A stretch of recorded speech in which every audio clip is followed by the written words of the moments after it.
आइए जानते हैं अक्षय तृतीया वाले दिन हम कैसे करें सोने और चांदी का दान और किस तरह से खरीदें सोना और चांदी। जो लोग सोना और चांदी नहीं खरीद सकते, जिनके पास इतना पैसा नहीं है, वो क्या चीज खरीदें जिससे उन्हें सोना चांदी खरीदने के बराबर ही पुण्य की प्राप्ति हो। तो आइए जानते हैं। अगर अक्षय तृतीया वाले दिन आप सोना और चांदी नहीं खरीद पा रहे हैं तो आप इस दिन जौ खरीदिए और चावल खरीदिए। जौ को सोना खरीदने के बराबर माना गया है और चावल को चांदी के समान माना गया है। ऐसा माना जाता है कि जौ सृष्टि का पहला अन्न था और इसे भगवान विष्णु का प्रतीक भी माना जाता है। तो जहां पर विष्णु होते हैं वहां पर माँ लक्ष्मी अवश्य ही होती हैं।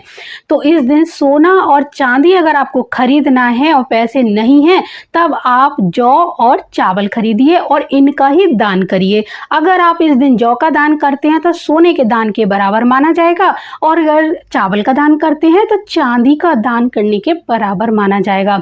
जौ से बना हुआ सत्तू का भी आप दान कर सकते हैं। ये महापुण्य की प्राप्ति कराते हैं और अच्छे फल की प्राप्ति होती है। हमारे पुण्य के खाते बढ़ते हैं अगर हम जौ का इस दिन दान करते हैं। तो इस तरह आप कर सकते हैं सोना और चांदी का दान। आइए जानते हैं अक्षय तृतीया वाले दिन की कुछ विशेष बातें कि इस दिन कौन कौन सी घटनाएं घटी और क्या क्या किया जाता है। तो इस दिन नर नारायण भगवान परशुराम और हयग्रीव का अवतार हुआ था। इस दिन कुबेर जी को खजाना मिला था। इसी दिन बद्रीनाथ धाम के कपाट खोले जाते हैं। इस दिन भगवान जगन्नाथ के सभी रथों को बनाना प्रारंभ किया जाता है। इस दिन वृंदावन के बांके बिहारी जी के चरणों के दर्शन कराए जाते हैं। इस दिन माँ गंगा का अवतरण हुआ था। इसी दिन सुदामा जी कृष्ण जी से मिलने के लिए पहुंचे थे। इस दिन सतयुग और त्रेता युग का आरंभ हुआ था। इस दिन वेद व्यास और भगवान श्री गणेश ने महाभारत ग्रंथ को लिखना आरंभ किया था। इस दिन आदि शंकराचार्य ने कनक धारा स्त्रोत की रचना की थी।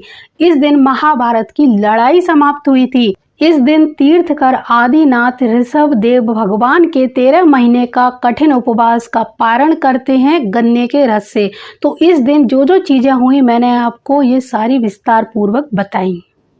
अक्षय तृतीया के दिन आप सोना चांदी खरीद रहे हैं तो जरूर खरीदिए, लेकिन इसके साथ ही साथ आपको 2 चीजें अवश्य खरीदनी चाहिए। एक मिट्टी का कलश और दूसरी मिट्टी की गुल्लक।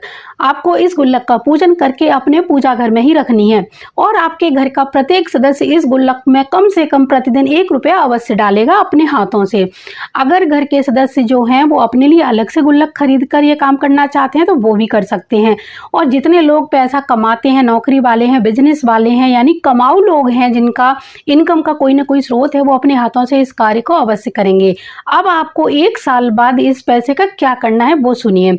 आपको 1 साल बाद ये पैसा खर्च करना है गौशाला में, कुष्ठ आश्रम में, वृद्धा आश्रम में या नेत्रहीन आश्रम में। आप चाहो तो जानवरों के किसी अस्पताल में भी इस पैसे को लगा सकते हैं। अब वहां पर आपको क्या करना है कि वहां अगर किसी चीज की जरूरत है, इनमें से किसी भी आश्रम में, आपके घर के पास जो भी आश्रम हो वहां पर इस पैसे को ले जाइए और जिस चीज की जरूरत हो वो चीज खरीद कर उनको दे दीजिए। यकीन मानिए ऐसा करने से आपके घर पर कभी भी दुखों का पहाड़ नहीं टूटेगा। लक्ष्मी और नारायण हमेशा आपके घर में निवास करेंगे और सुख और समृद्धि आपके घर में बनी रहेगी अगर इन जगहों पर ये पैसा लगता है और ये उपाय आप अक्षय तृतीया के दिन से शुरू करते हैं तो।